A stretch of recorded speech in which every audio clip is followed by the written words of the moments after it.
Hello, my name is Stanford Gibson. I'm the Sediment Transport Specialist on the RAS team, and in version 6.2, we released a really cool new tool we're calling the Sediment Rating Curve Analysis tool. Now, we've released a couple of videos on this that talk about kind of the detailed analyses and go into detail on some of the statistical methods involved in this tool.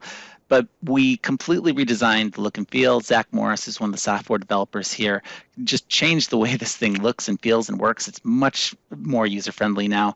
But we wanted to release a video that just kind of, provided a very brief overview of all the capabilities with the new tool so that people could kind of walk through the video with the new tool. To access this tool, you go to the Hydraulic Design Functions Editor. And so that's this HD button here, or go to Run Hydraulic Designs function. And the Hydraulic Design toolbox it's kind of an underrated aspect of RAS. We have a series of calculators in there that will let you go in and do hydraulic design or sediment transport analyses without running a full-blown sediment transport model. Sometimes these analyses happen on top of steady or unsteady flow RAS results. Sometimes they're completely independent.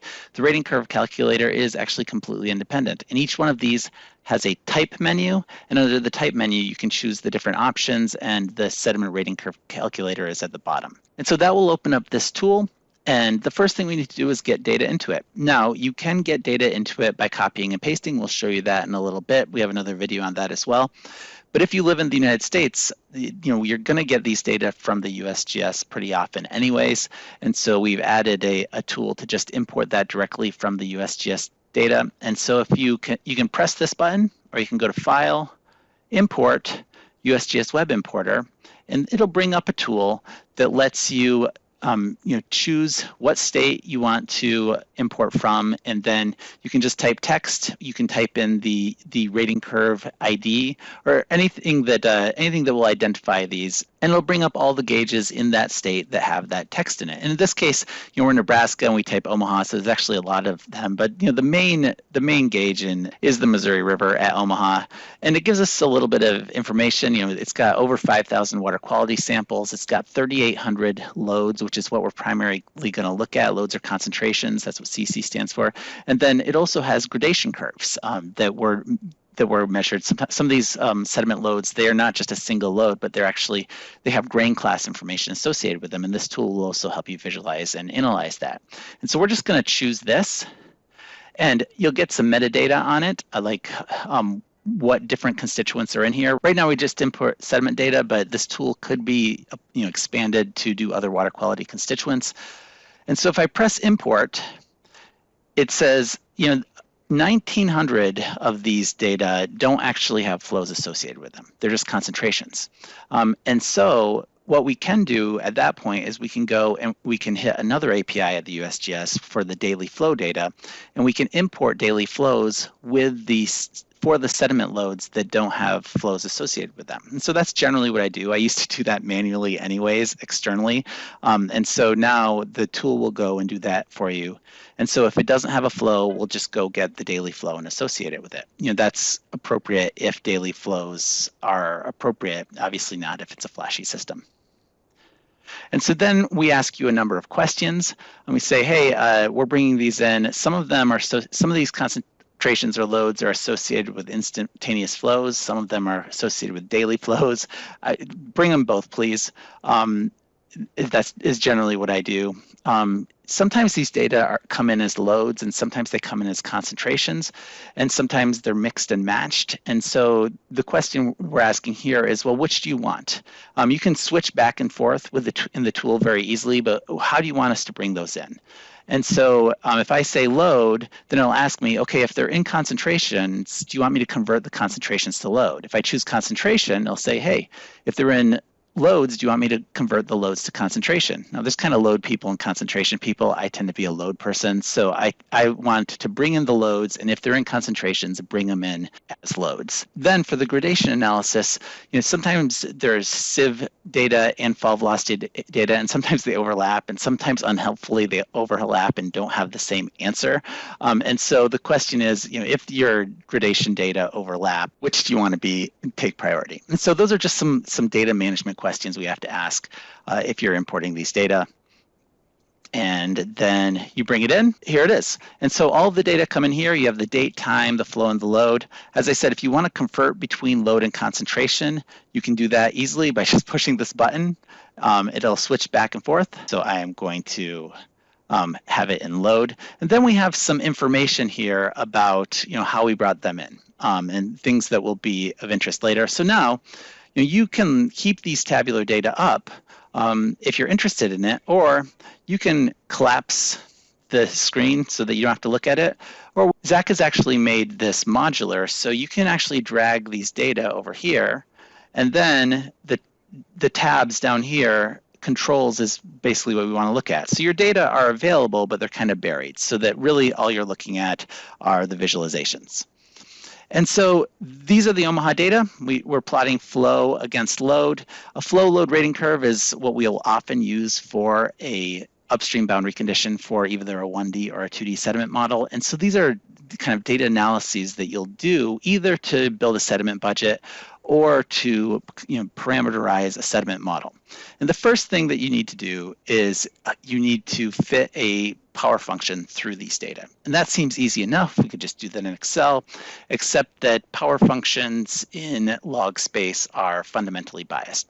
We have other videos that talk about that and why, but the moral of this story is that the least mean squared regression, it's essentially a transformed least mean squared regression that Excel would use to fit a power function to log distributed data, is biased. And so there are some bias corrections that you need to apply. And so we do that by default. By default, we just applied a bias correction. There are actually two bias corrections that we compute. We compute the Dewan correction, which is generally, I think, recommended by the USGS, and we also compute the Ferguson correction, which historically the Corps of Engineers has used. By Corps of Engineers, we mean Ron Copeland. You can see that these are correction factors of about 1.2 in both cases. And so what that means is that you're going to account for the bias just kind of native to the statistical regression, you're going to multiply your loads by 1.2. Essentially, it's a 20% positive correction. If you're interested in the math, we have other videos on the math, but that's kind of out of the gate, the first thing you need to do is apply your bias correction. And if you want Ferguson, you can click on that, or I generally use Dewan. All right, the next thing is we look at these data. How are we feeling about a single regression line through these data? Well, a single regression through these data is probably going to overpredict load at the high end, which is actually where we really care about it. If you look at this, there's a lot of power in these middle data. And so a lot of times what we want to do here is we actually want to do some sort of piecewise regression where you don't have a single slope through the whole thing. And so we've developed a piecewise linear algorithm here. And so you can say, hey, let's try a piecewise linear regression, and we're going to use all the data. That blue line is the computation that's happening.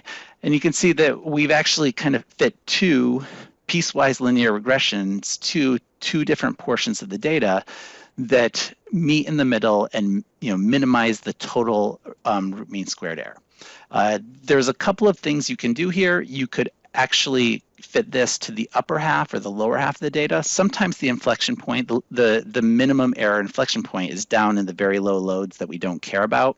And so you could say, hey, let's actually fit this to the upper half of the data. But in this case, it's already in the upper half of the data, so that doesn't change things. You can constrain it to a certain range, or you can specify, the not is the kind of statistical term for the inflection point in the independent variable, which in our case is flow. And so you could specify the not, or the location of the inflection point, and actually develop a regression through there. But we're just going to say all data. And before we get too deep in here, though, before we get too comfortable with that answer, one of the things that we'll do is, let's zoom in a little bit. And you'll notice that these data have these striations, that there are these lines of vertical data. Well, what does that mean? Well, that means that they were all collected with exactly the same flow. And sometimes what that actually means is they were all collected on the same day. And in the cases where data were all collected on the same day in a system as big as, say, the Missouri, these may not be independent observations, particularly if you're comparing them to sediment data that was taken in the 60s, where they go out and they collect one sediment sample in a day. Essentially, you're overweighting the later data because of this. And so I'm going to skip stationarity analysis for a minute, and we're going to jump down to this correlation analysis. And basically what this tells us is that there are 263 clusters. What's a cluster? Well, the cluster is a group of data, more than one data point, that are included in a certain time range. And the time range is determined up here. In this case, we have it set to 12 hours. We can actually set it to 24 hours. So now the clusters are data points that are within 24 hours of each other. And that's 60% of the samples. It's over 2,300 of the samples are within a day of each other. And so right now we're treating each of those as independent. So basically when we do the regression analysis, every data point, regardless of when they were collected or how close they are to other data points, are just being included in the regression. But generally what you should do in a big system like this is say, hey, let's temporally average the clusters. Now you can make your time window smaller if your system is flashier. But in this case, I want to average my daily data. And so what that'll do is it'll get rid of all those cluster points, and it'll collapse them into these pink points here. The pink points are the points that are now what we call the cluster averages. And in any of these cases, if you don't like the colors in any of these cases, you can go into lines and symbols and you can go select it, and we can say, you know what, pink's not really my color. I'd like to make these maroon with a black casing, and now we have a different color. So all of the colors of all the lines are editable. You can also turn them off if you don't want to look at them, if you only want to look at subsets. But what you can see is that automatically a couple things happened. When you chose the cluster analysis, automatically we updated the bias correction factors, and we automatically computed a new piecewise linear result, which I actually feel a lot more comfortable with because it's not biased by those essentially replicates. The daily measurements are essentially replicates, and when you compare them to the older single samples in a day, the analysis overweights them. All right, so then let's talk about the stationarity analysis bit. And to do that, we actually have Omaha data that goes back a little bit farther than the USGS data. The Omaha district has some historical data that I digitized from PDFs. And so I have that here in an Excel spreadsheet where I have the date, I don't have a time, but then I have a flow and a load. And so what I'm going to do is, I could save this as a project. But I'm going to go File, Clear All, and just kind of reset the calculator. And then I'm going to come here and I'm going to just Control Shift over and Control Shift down, and I will copy these. And you can see we have about 20,000 data points here. And so now I'm going to come in and I'm going to say import. I'm just going to import from the clipboard because I copied. And as long as I have it in this date, time, flow, load format, I can just bring it in from the clipboard. It'll ask me one question: is this load or concentration? This is load, and I'll import. And it'll take a second because there's 20,000 of them, but you can see there's a lot more data there. And if you can go to the rating curve data and actually see what the values are if you're interested in that. But it's rarely helpful to look at 20,000 values in a data grid. So we'll come back to the controls. Controls are the things that you're going to do with these data. And you can see that our Dwan correction factor is higher. It's about 1.5 to 1.6. And so one of the things you'll notice is that hysteresis has turned on by default. We're not going to care about that yet. We'll look at that in a minute. So anything that shows up on the plot that you don't want to look at, you can just unclick it and turn those off. And so these data go back to the 1940s, which means these data include samples before and after the dams went on the Missouri, which means we should probably be able to see a pretty strong stationary signal from them. And so this is what this tool is. The Stationarity tool, and we're going to build a number of different Stationarity tools in here to help you think about this, but sediment load isn't necessarily constant with time for the same flow. That's what we mean by stationary. It just stays kind of the same over time. It obviously varies with flow, but it doesn't necessarily vary with flow in the same way. You can get more or less sediment over time. And a good way to look at this, that I'll often go and just plot like my old data and my new data in different colors just to see.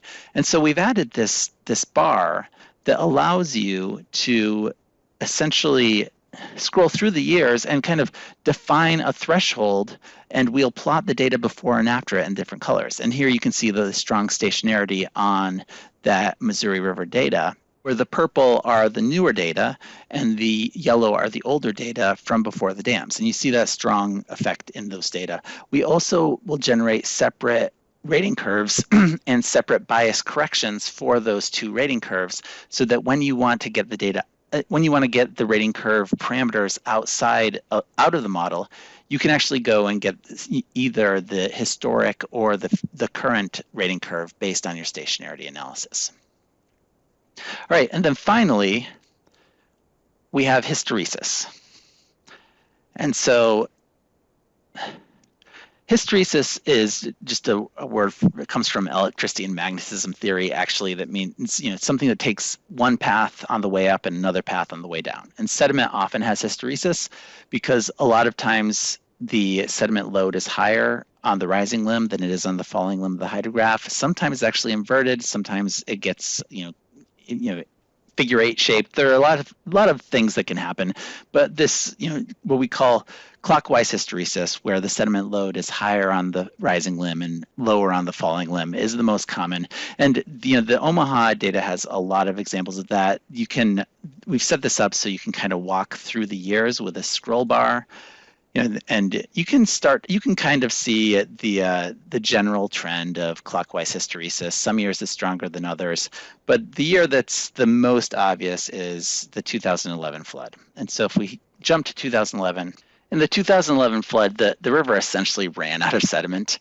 And so you can see this really strong, at high flows, sediment loads on the high end, and then the river runs out of sediment. And so you have some of the lowest loads for that particular flow by orders of magnitude on the falling limb. But if you just jump 1 year earlier to 2010, again, you see that really strong clockwise hysteresis, where you've got much higher loads on the rising limb than you do on the falling limb. And so this doesn't work into your rating curves at all. It's just a way of visualizing and kind of looking at, this is some of the natural variability around your rating curve. All right, so what if we want to then get our rating curves out of the model? Let's say that we have this rating curve and we want to parameterize a model with it. Then we would go to results, and you can see that what we have is the A, the B, and then the correction factor. And we have it for averaged. Averaged, it means that we're going to combine the replicates, that's our opening offer. We give you that by default, whether you combine them or not, because that's generally what we think you probably should do. And then we also parse it by contemporary and historic. If you've done your stationarity, if you've done a stationarity analysis, we'll stratify it by the portion that's before and the portion that's after. And so you can actually generate a power function here by the equation is E, which is your chosen correction factor, times A, the coefficient, times flow to the B, which is the power. And the power is generally between 1.5 and 2.5. And in this case, on the Omaha, you're in that 1.5 range. But if you actually want to come up with a tabular rating curve that you would say copy and paste right into RAS, let's go and go back to the Omaha data for this, and let's fit our piecewise, our temporally averaged piecewise rating curve.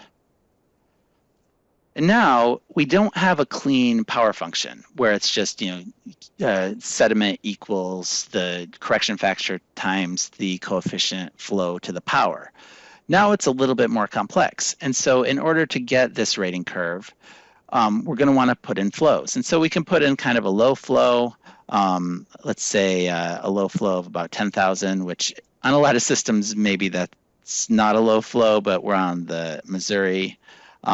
So we'll put in a low flow of about 10,000, and then we want to flow close to the inflection point. You see, we actually give you an error message here. If you do have an inflected rating curve or a piecewise linear rating curve, and you don't specify a flow close to that inflection point, we tell you, because we're going to log interpolate in RAS and between the points of your rating curve, and so we want to make sure that you're getting one close to the inflection point. And so, the tool tells me that the knot is actually at 55,000. So I'm just going to drop a flow right there.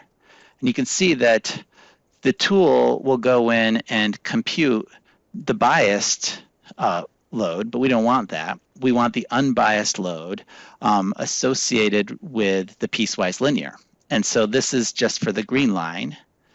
And then this is for the red line, the temporal averaged unbiased. But we're looking at this temporally averaged piecewise linear. And so then we want to get another one that's out here, let's say about 1,250,000.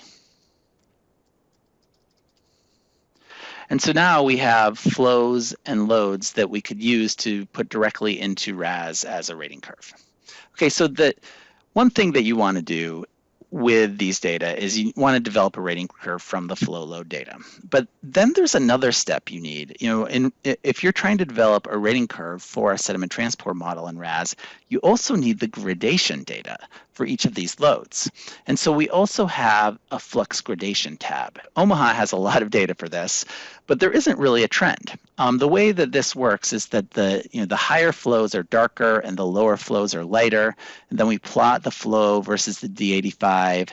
You can use a linear axis or a log axis, but you could make the case that the high flows have slightly larger material, but it's hard to make any real case from these data. But there are data that have clearer trends. So let's actually go look at those. If I clear this, say yes, and then let's import, and let's go to Utah. And I actually have a paper on this because I find these trends pretty interesting. And let's ask for the Dolores River in Utah, which I don't know how to spell, but I can get close enough.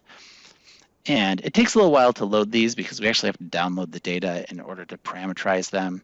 But there are a number of samples here, and so we will import the information for the Dolores River. And so this is our rating curve.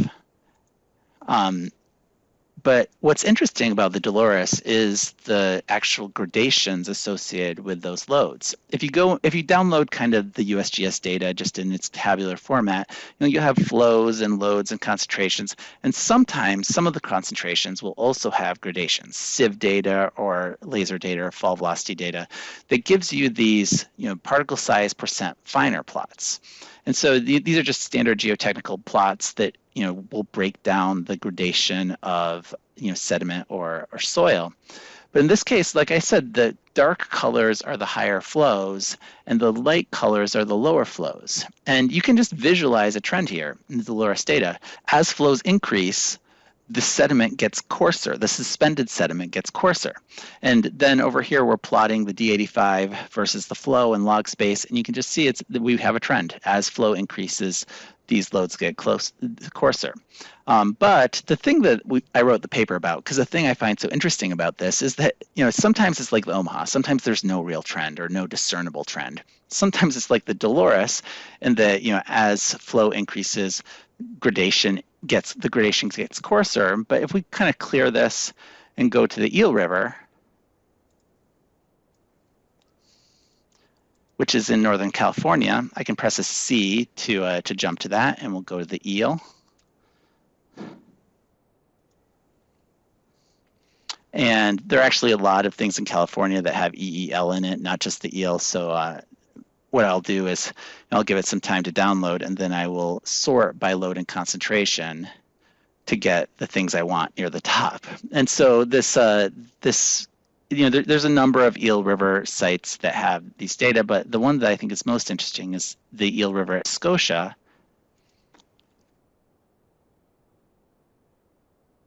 And here, this also has a trend. The dark gradations are those associated with the higher flow. The light gradations are associated with lower flow. And if you plot flow versus the D85, you can see that the Eel River actually finds with flow. I'll put a link to the paper we wrote in the notes. But these are analyses that you need to do if you're going to parameterize either a sediment budget or a sediment model. Sediment model is pretty data hungry. It needs a flow load relationship upstream, but also needs gradations for each of those loads.